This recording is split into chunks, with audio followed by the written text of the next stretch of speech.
What's up, guys? Ben here. And today we're going to be taking a look at the iPhone 5C. This is the 16 gigabyte version in light blue, as you may have seen. This is my wife's phone.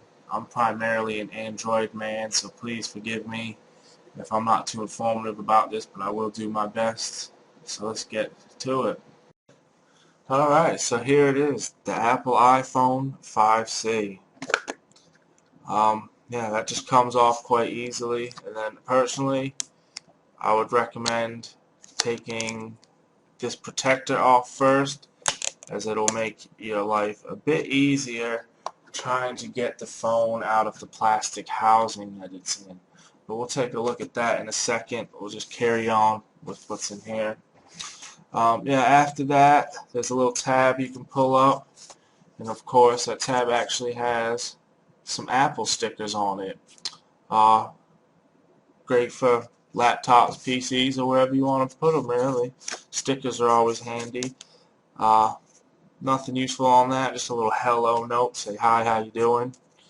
Then of course, this one underneath it is the iPhone 5C, and it appears that there is, yeah, welcome to your info, just a couple places you can go and look to get some more info, and then of course this other little pamphlet in here has a little bit of that info on it. Then the main thing under that is of course your SIM key.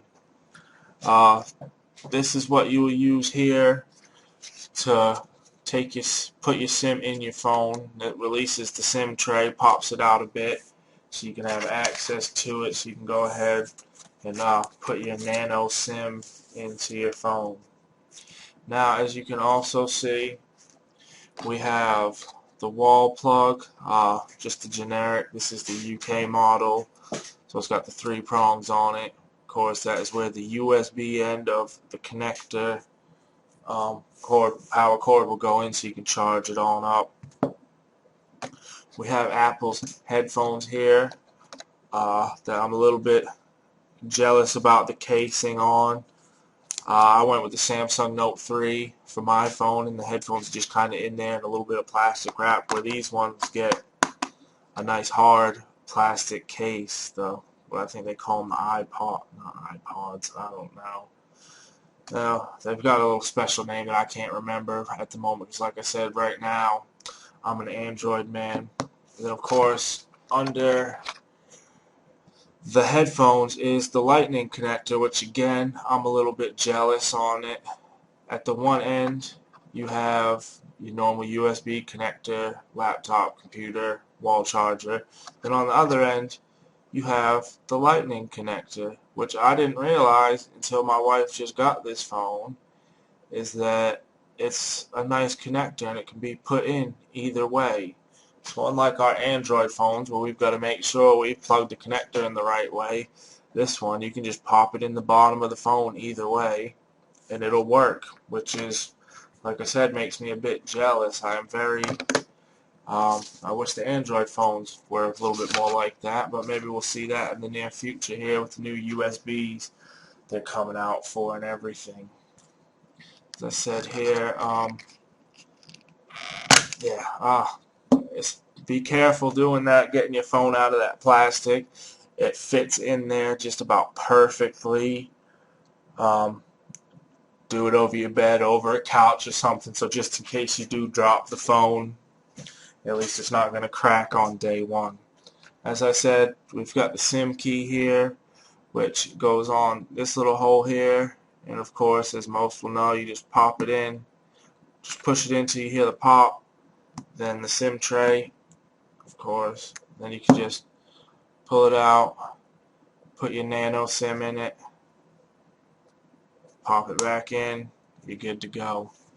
The bottom of the phone, you have your headphone jack, and then of course you also have your lightning connector, and what I imagine are holes for the speaker, music, and all that good stuff to come out of there.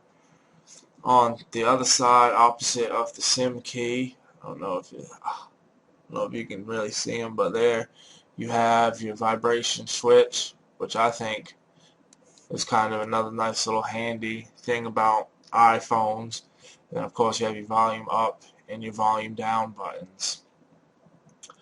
The top of the phone, not much there, just the lock button. It's how you can lock and unlock your phone. It's also got, of course, is the power button if you hold it down long enough, which most will know that. Then of course on the back, got your Apple logo, your iPhone, and down here I'll have some more information, model number, FCC, do not throw away, all that fun stuff. Of course on the back you also have your camera and your flash for taking photos. And then and we also on the front here, though it's kind of hard to see, if you can see it again, GSM Arena, iPhone 5C specs. Especially on this one, I'm not an iPhone person. But of course we also here have the front facing camera as well, FaceTime, Skype, all that type of fun stuff. This is a 1.2 megapixel camera. Does 720p recording at 30 frames per second. It has face detection, and as I said, you can do FaceTime and stuff over Wi-Fi or cellular. I forgot to touch on it. The back camera is 8 megapixel, 3264 by 2448 pixels. Of course, it's got the auto LED, autofocus, LED flash, and all that fun stuff. And that one will give you 1080p recording at 30 frames per second, which is, it's just pretty standard stuff these days for phones, really.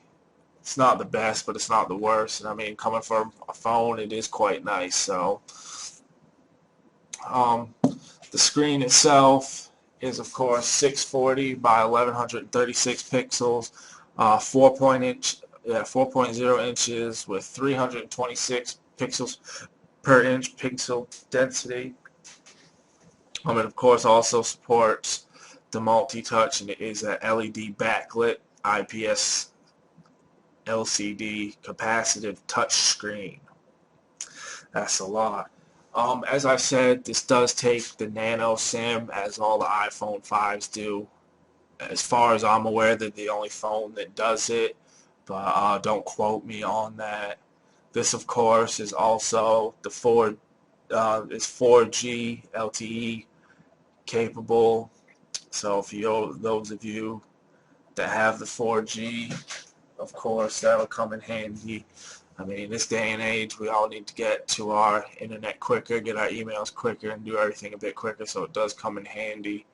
Out of the box, it comes with iOS 7, upgradable to iOS 7.0.4,